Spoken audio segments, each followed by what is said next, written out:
So we want to look at the sovereignty of God. The sovereignty of God. You know, one of the beliefs of people is that God is a sovereign ruler who does all things. And that is true. But it has to be explained. It has to be explained. They keep believing that every event in humanity is orchestrated by God.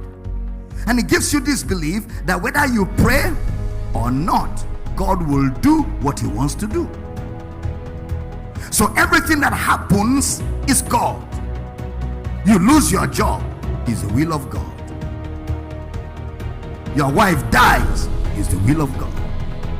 Your child dies, that's how God wants it. They sack you from your work, God is teaching you a lesson. Then we keep having questions, and those questions we keep asking, what is God trying to tell me?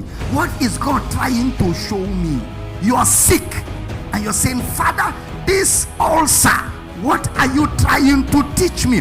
And because you don't really know the character of God, and you don't know the limits of God, you don't know the limits, you believe he's sovereign. So in that sovereignty, he does what he feels like doing when he feels like doing, anyhow he feels like doing. If he likes, he can make your ministry close down. If he likes, he can blow up your ministry. You wake up in the morning, he could make it a good day. And you wake up in the morning, he could slap you with a bad news.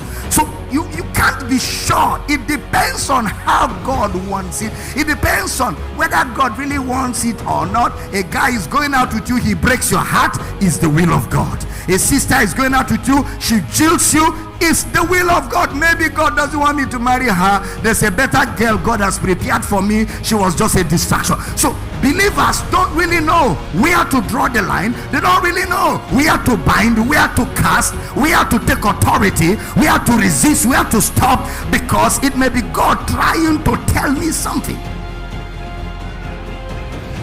And because we do not have the revelation of the Bible, we are subject to life's experiences. We come from a background where we behave like Islam, like all of us are Muslims, because in Islam everything happens by God. Everything.